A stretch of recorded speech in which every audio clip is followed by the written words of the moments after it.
Thanks, Kent. Seemed like we waited a long time for this week to get here, game week to get here. And an awful lot goes into preparing for the first game of the season. Our guys have worked hard. For the most part, we're injury-free. So we'll have our best players ready to go. We'll need them all, going against a highly ranked, very good Wisconsin football team. So it's kind of game week. I'm just going to go back to that. Can't wait to see exactly how our players will perform. I know they're very anxious. Whenever you come into a game and, you start the football season off and you're, 3 touchdown underdogs, it kind of gets you going a little bit too. So we'll be ready to go. Take your questions. Okay, we'll start off with Paul Banks. Marley, you're on deck, and Alec is in the hole.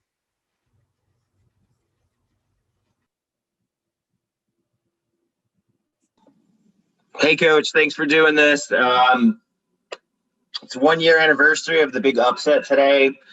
You mentioned the 3 touchdown point spread after what happened last year. Do you feel kind of disrespected by that? And second part of my question is just when you look back at that upset last year, how big was that for the program?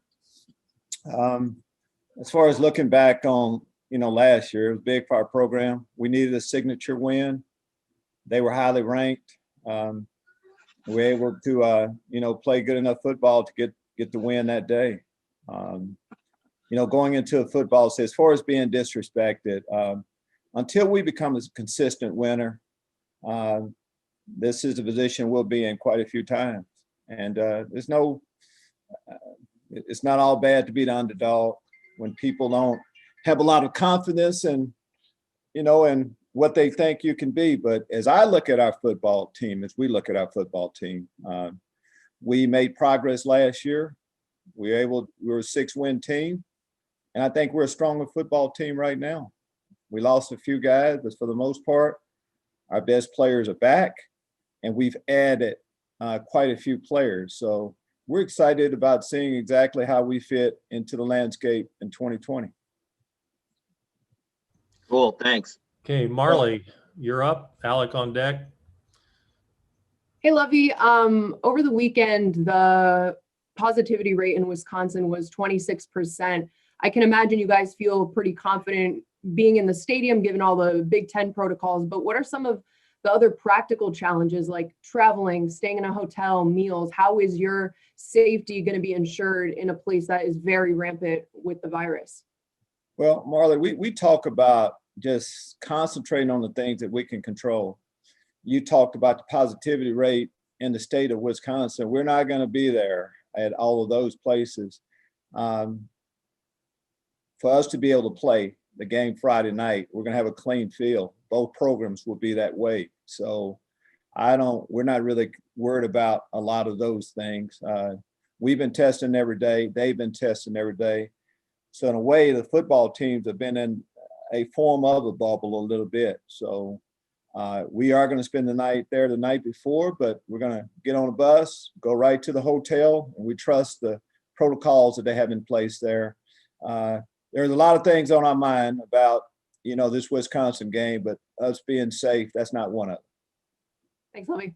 You're welcome. Okay, Alec, you're up, and then Steve from Associated Press, be on deck. Hey, Coach. Thanks for doing this.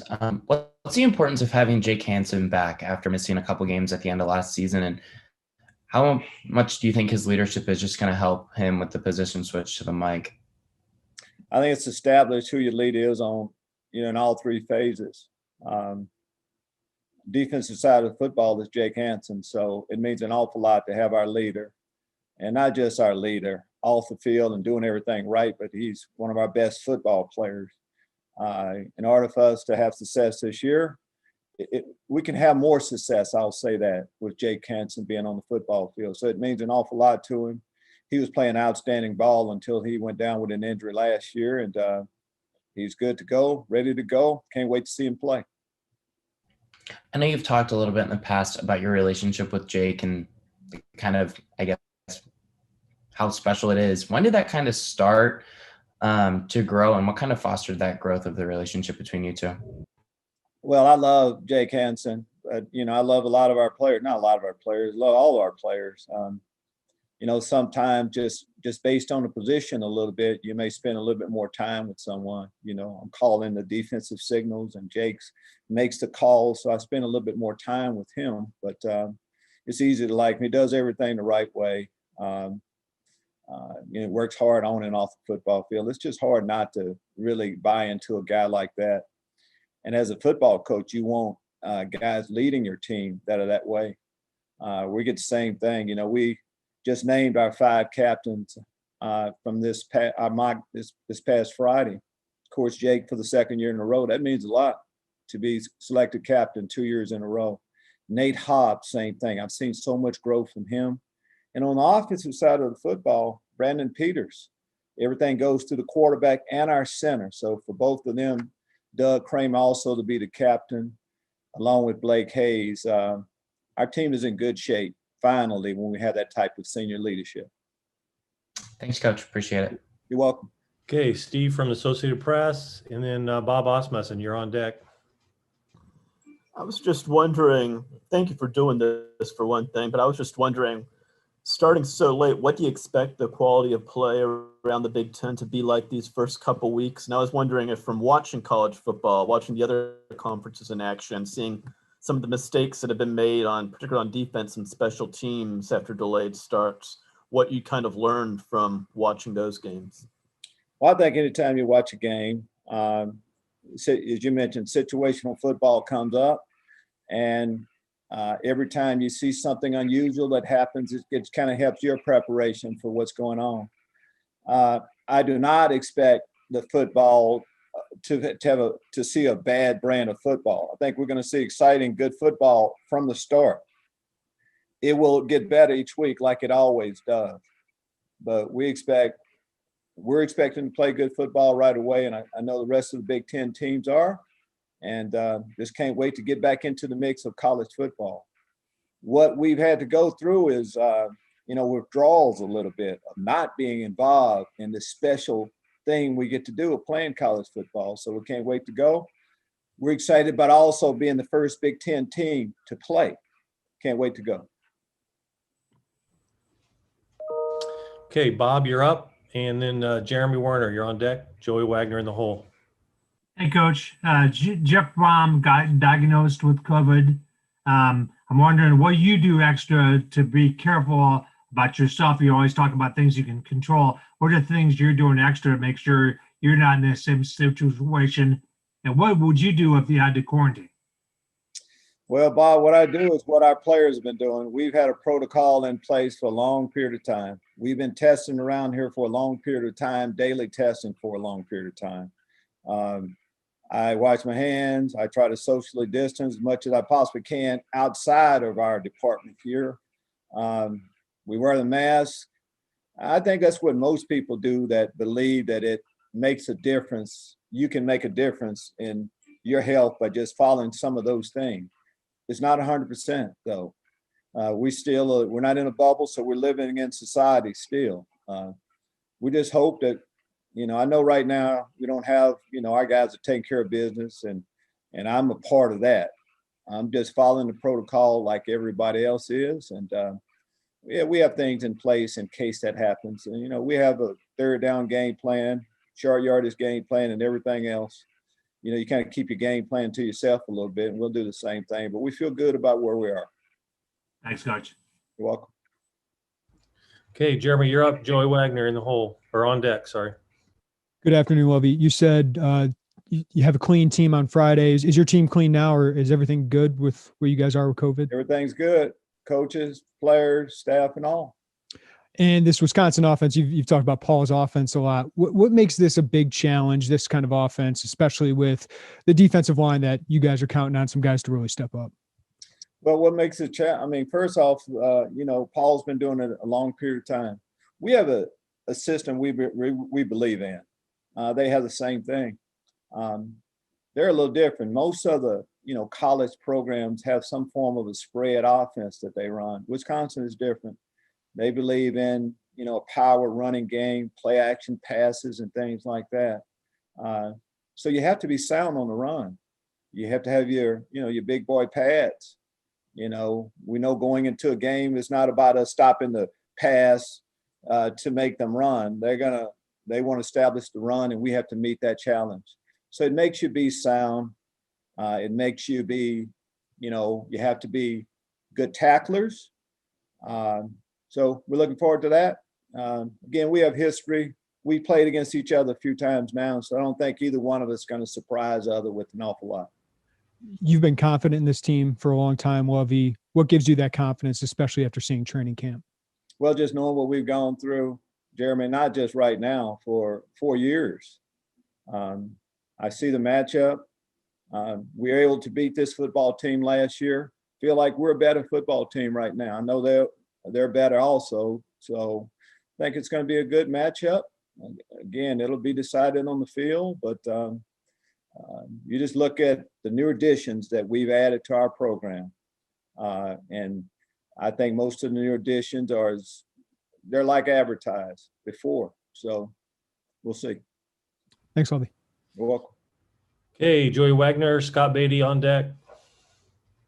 Good afternoon, Lovie. You talked about confidence. I think some of the players have expressed that. I mean, did this game last year, Wisconsin's perennially at the top of the Big Ten, did that give these, some of the guys confidence that that talent gap that you guys have, talked about isn't, really as prominent anymore? Well, I think, you can do an awful lot of talking about what you are, who you can be, and how good, all those things, but it has to be confirmed.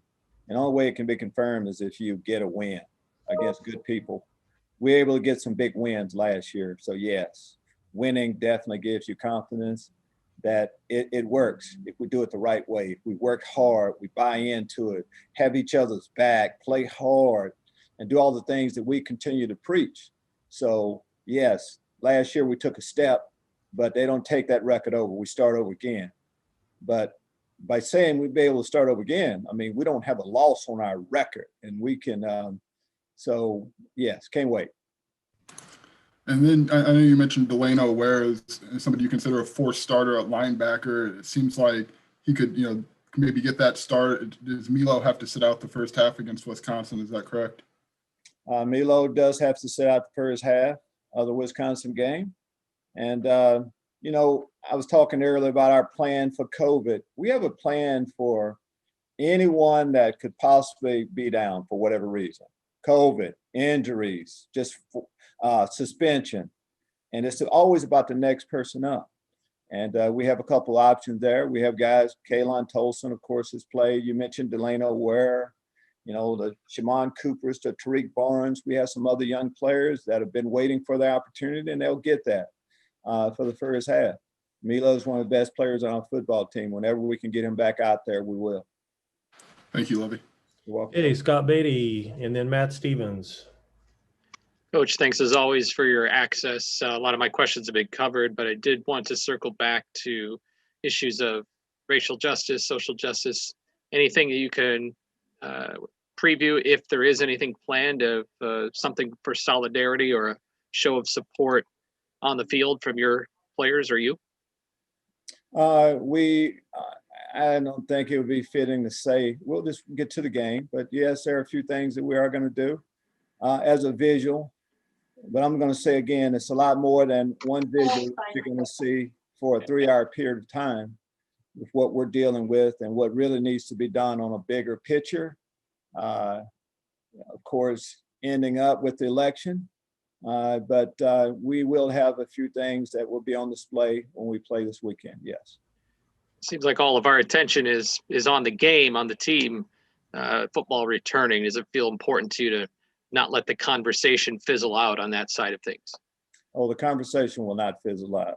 Yeah, it's definitely something that we can't do, and that's what happens a lot of times. If you have a death in the family, people come to the funeral and they go home and kind of forget it a little bit.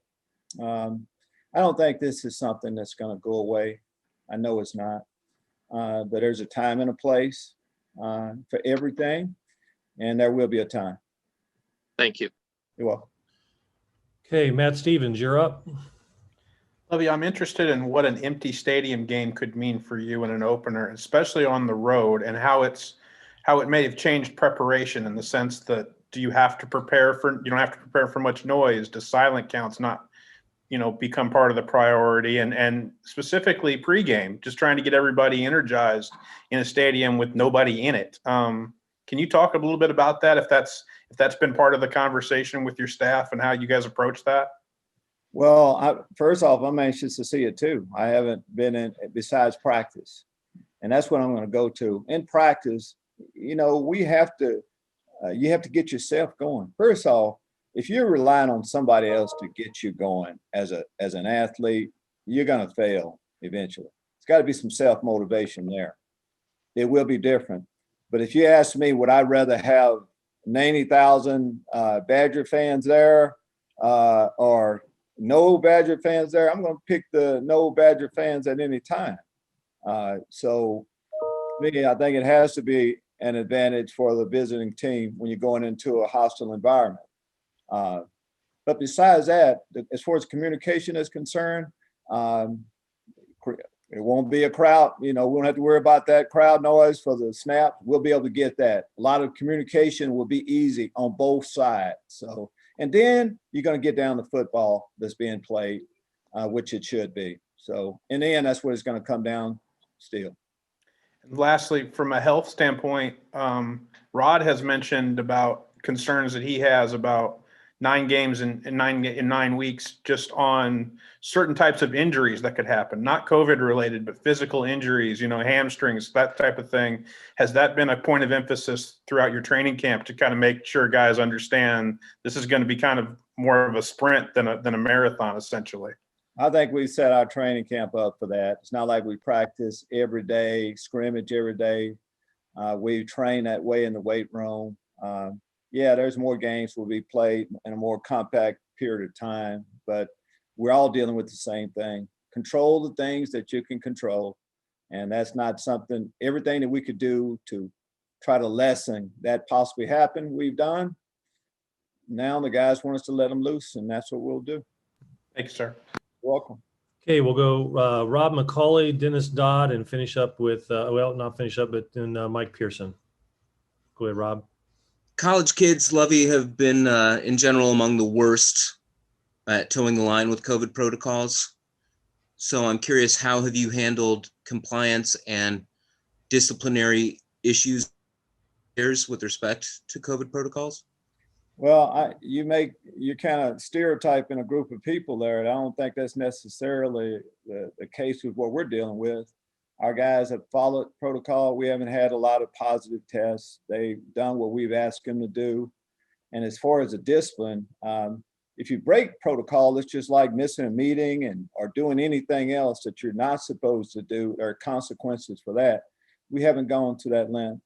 We don't discuss how many positives we have, anything like that, but we don't have anything. Everybody's doing what they're supposed to do. And if you really wanted to play football this year, it's not something we had to just browbeat on them each day. In order for us to be able to get a college season in, everybody has to sacrifice a little bit. And that's what they're doing. That's it for me. Thanks. Okay, Dennis Dodd, you're up. Mike Pearson and Nico to finish up. Lovie, kind of dovetailing off that, knowing what we've known through the college football season to this point, what level of concern do you have that, the Big Ten can get through this 9 straight weeks without a bye week and get everything in? Those are things as you look into the future, it's hard to tell. I'm just hoping we're going to start off with week 1 first. We've been without football for so long. I'm just excited about us playing football this week. And as I just mentioned on the last caller, in order for us to play, we've got to all make some sacrifices a little bit to be able to get that done. I think we can get it done, but if you look at society isn't getting it done. So for us to ask our guys to do something that we as adults can't seem to do, we as adults don't, we can't convince adults like, older people to put on a mask. It's infringing on my rights and all of that. Seem like it's some small things we're asking people to do in order to get that done, to play football and everything else. I just know the young people, going back to young people normally don't do what you ask them to do. Our young people have done what we've asked them to do, and I'm hoping the Big Ten can get it in. But first, I'm just hoping that Wisconsin and Illinois can get theirs in. Hopefully that'll be the case. Good, thank you. You're welcome. Hey, Mike, you're up, and then we'll finish up with Nico. Hi, Coach. Though we don't have a depth chart, it appears that your starting offensive line seems to have the common denominator of everybody being from the state of Illinois. Tell me about the uniqueness of that, of having all 5 of your O-line starters from the state. Yeah, we normally don't talk about starting lineups, but I'll talk about that group, though. Yes, they are. Vertus Brown will be starting at the guard position, so it's an all-Illinois offensive line. Every one of the guys are products of the great high school football that we have in our state. Some great coaches, and it means an awful lot when those great coaches send their players to the flagship university of our state. So they take pride in that, rightfully so. They're good, excellent football players. Our offensive line has played pretty good football for a period of time around here. And except for really one new starter, they played together for a while. And we're expecting their best year this year. What a challenge for them to start off against a great, Wisconsin defensive front right away. We'll really see where we are. Thanks, Coach. You're welcome. Okay, we'll finish up today with Nico. Go ahead, Nico. Hey, Coach. Last year, takeaways really started to click. I know that's something that you preach on a daily basis to your defense.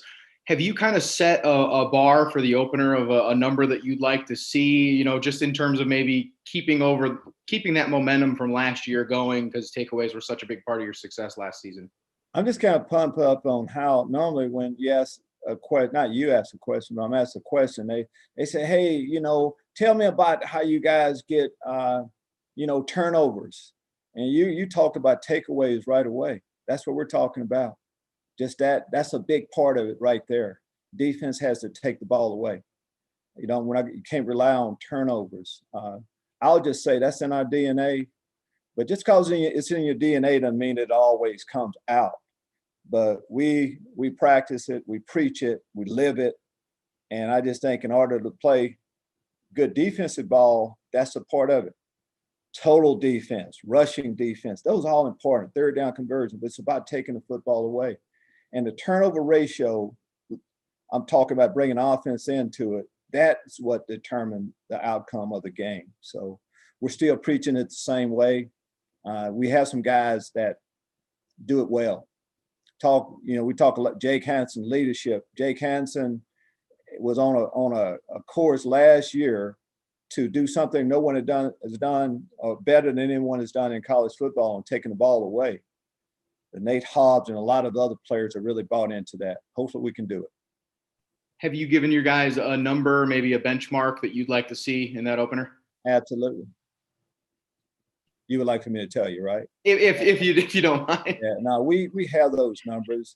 You guys kind of know me a little bit. We kind of keep some things in-house a little bit. But as a general rules, we're just talking generally speaking. Every game I've gone into as a head coach and being a part of the defense, all that, you start off with a minimum of 3 takeaways a game. That's the barometer that you kind of use starting off with that. But what we need to do is, and that could go up, it's just based on what the other defense is doing. As we look at it here, it's defense against defense. It's offense outperforming the offense. That's how you have to do it.